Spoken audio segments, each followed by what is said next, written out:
Hello everyone, कैसे हैं आप सब। एक बार फिर से आपके अपने यूट्यूब चैनल ऑनलाइन केमिस्ट्री में आपका बहुत बहुत स्वागत है। यूनिट 4 के बहुत सारे क्वेश्चंस हमने कर लिए हैं, आपको प्लेलिस्ट में मिल जाएंगे। प्लेलिस्ट पर जाकर चेक कीजिए, है ना। वहाँ पर आपको अभिक्रिया की कोटि किसे कहते हैं, विभिन्न कोटि की अभिक्रियाओं के लिए दर स्थिरांक की इकाई किस प्रकार से ज्ञात की जाती है, अभिक्रिया की दर क्या है, अभिक्रिया की दर को प्रभावित करने वाले कारक कौन कौन से हैं, फैक्टर्स कौन कौन से हैं, तो इन सभी की वीडियोस मैंने आपको प्लेलिस्ट में अवेलेबल कर दी है। ठीक है, यूनिट 4 की प्लेलिस्ट में जाकर आप चेक कर सकते हैं।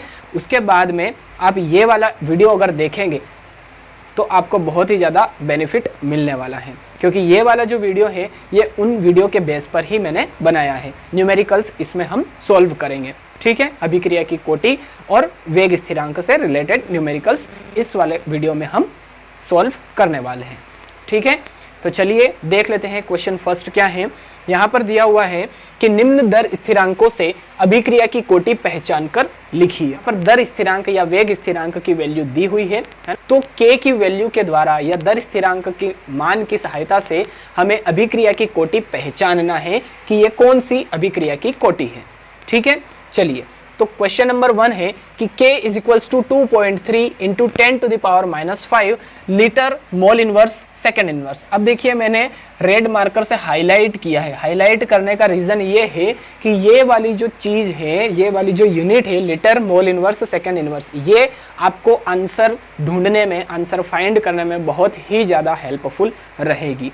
ये कैसे रहेगी आप आगे जान जाएंगे। जब इसका आंसर आपको मिलेगा आप बोलेंगे ये तो बहुत ही इजी है, लेकिन इजी तब होगा जब इससे पहले वाली वीडियोस आपने अच्छे से कंसंट्रेशन से देखी होगी तो, है ना। अगर वो वाली वीडियो आपने नहीं देखी है और डायरेक्टली आप ये न्यूमेरिकल्स वाली वीडियो देख रहे हैं तो आपको कुछ ज़्यादा बेनिफिट नहीं मिलने वाला है। ठीक है, तो पहले वो वाली वीडियो देखिए। डिस्क्रिप्शन बॉक्स में मैंने उन सभी वीडियोस की लिंक आपको, यूनिट 4 की जो जितनी भी वीडियोस हैं उनकी लिंक आपको डिस्क्रिप्शन बॉक्स में दे दी है। ठीक है, तो पहले उन वीडियो को देखिए। ओके, चलिए तो क्वेश्चन है हमारे पास, k की वैल्यू दी हुई है, k is equals to 2.3 into 10⁻⁻5 litre mole inverse second inverse. देखिए इसको हम इस तरह से भी लिख सकते हैं, mole inverse litre second inverse. ठीक है, इस तरह से भी हम यहाँ पर इस यूनिट को लिख सकते हैं, या तो litre mole inverse second inverse लिखे या mole inverse litre second inverse लिखे, दोनों एक ही बात है। हमने जो यूनिट्स निकाली थी, k की यूनिट निकाली थी प्रथम कोटि की अभिक्रिया के लिए, द्वितीय कोटि की, तृतीय कोटि की और शून्य कोटि की अभिक्रिया के लिए, तो हमने वहाँ पर सबसे पहले मोल लिखा था, उसके बाद लीटर लिखा था, उसके बाद सेकेंड लिखा था। तो ठीक है ना, दोनों तरह से हम यूनिट लिख सकते हैं k की। चलिए तो आंसर देख लेते हैं।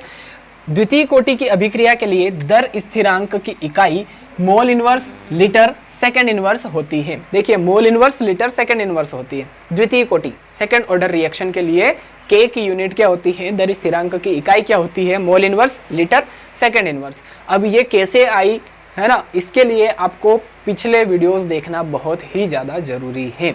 यहाँ पर अगर आप आए हैं और डायरेक्टली ये वाला वीडियो देख रहे हैं तो आपको कोई ज़्यादा बेनिफिट नहीं मिलने वाला है, मैं क्लियर बोल रहा हूँ आपको।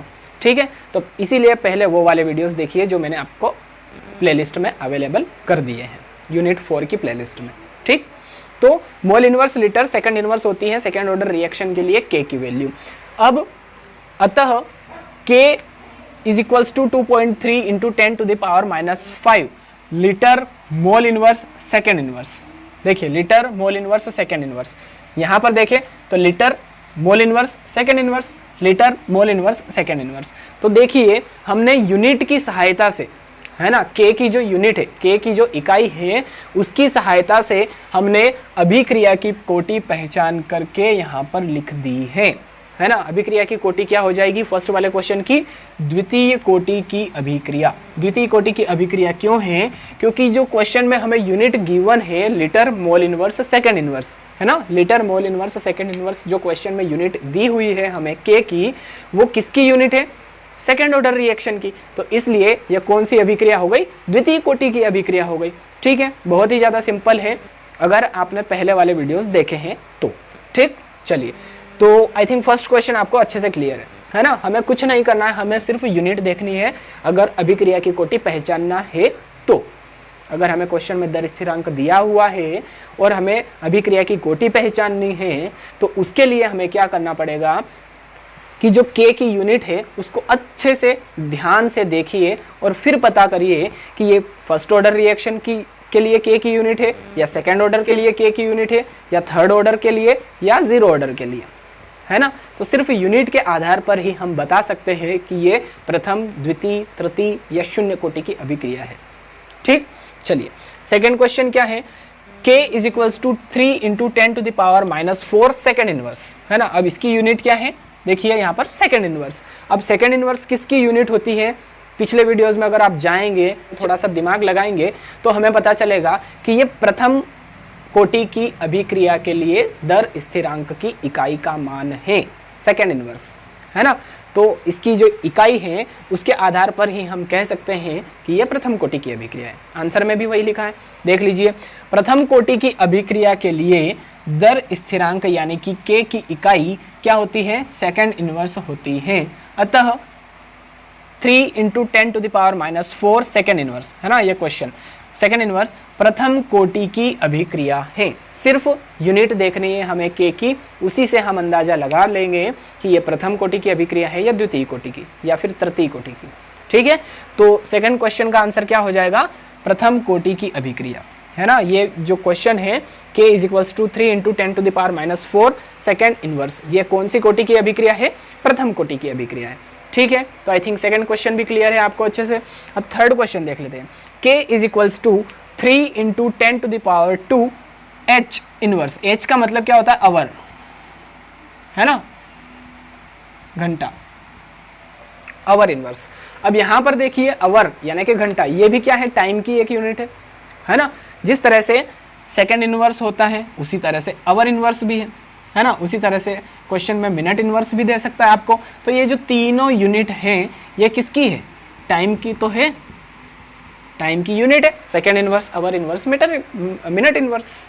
ठीक है, क्लियर है। तो यहाँ पर भी आपको अच्छे से क्लियर हो चुका है। मैं आंसर आपको नहीं भी बताऊंगा फिर भी मुझे कॉन्फिडेंस है कि आप बता देंगे कि इसका आंसर प्रथम कोटि की अभिक्रिया है। देख लेते हैं आंसर भी आपकी तसल्ली के लिए। प्रथम कोटि अभिक्रिया के लिए दर स्थिरांक की इकाई सेकंड इनवर्स होती है एवं आवर इनवर्स भी समय की ही इकाई है ना। किसकी इकाई है, समय की या टाइम की ही इकाई है। तो जिस तरह से सेकंड इनवर्स होता है उसी तरह से आवर इनवर्स है।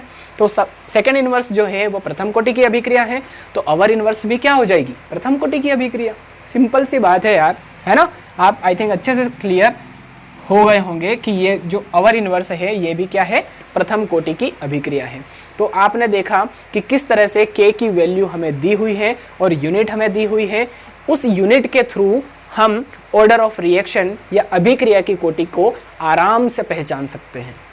ठीक है, तो आई थिंक आपको फर्स्ट वाला जो क्वेश्चन है जिसमें क्या था कि निम्नलिखित दर स्थिरांकों से अभिक्रिया की कोटि पहचान कर लिखना थी हमें, वो अच्छे से क्लियर हो गया होगा, एकदम मक्खन हो गया होगा। तो चलिए अब सेकेंड क्वेश्चन देख लेते हैं। क्वेश्चन है निम्नलिखित दर व्यंजकों से अभिक्रिया की कुल कोटि ज्ञात कीजिए, है ना। वेग व्यंजक या दर व्यंजक हमें दिए हुए हैं तो उनकी सहायता से हमें अभिक्रिया की कुल कोटि ज्ञात करना है।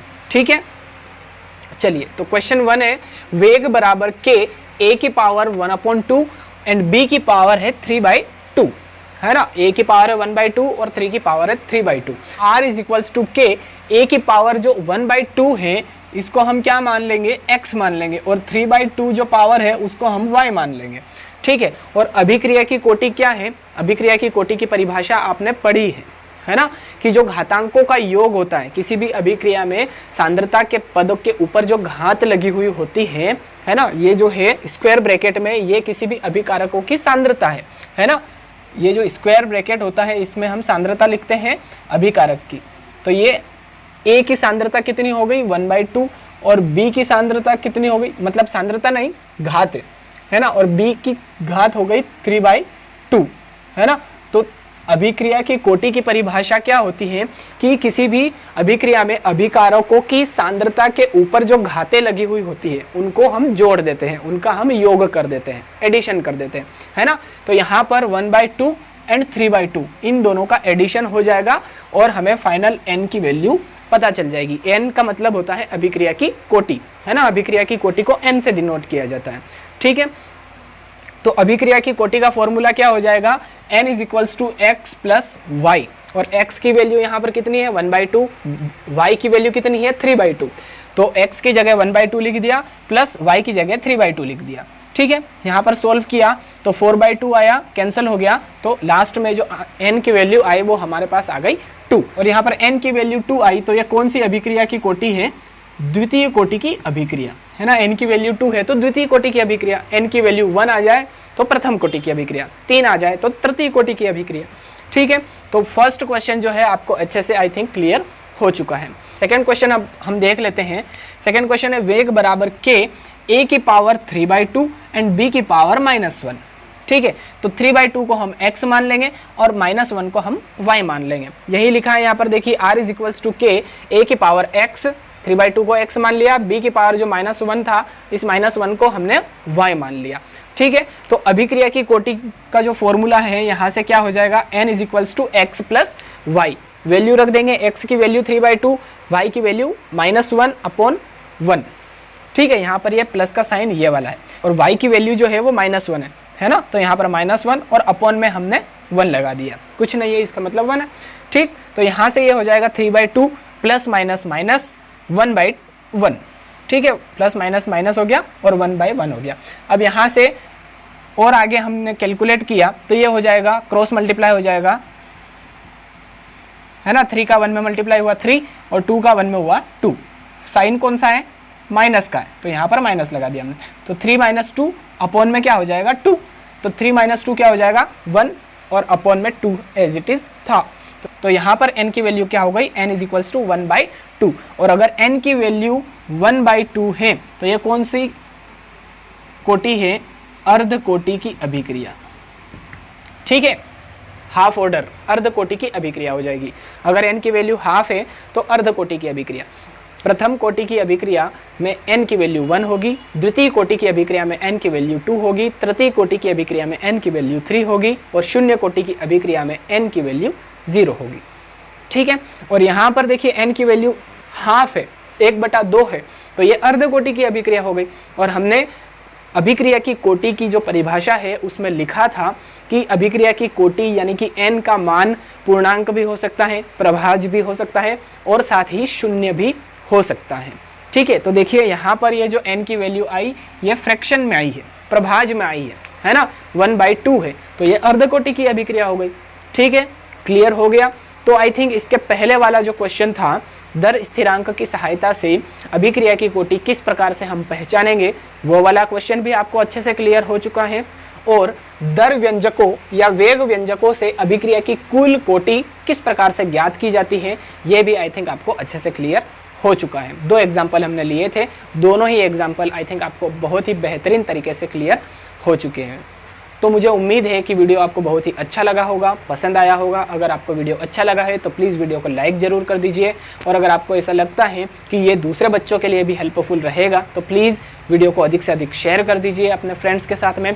और अगर आप पहली बार इस चैनल पर आकर वीडियो देख रहे हैं तो प्लीज़ चैनल को सब्सक्राइब करके बेल आइकन भी ज़रूर प्रेस कर दीजिए, ताकि इसी प्रकार के वीडियोज़ आप तक जल्दी से जल्दी पहुँच सके।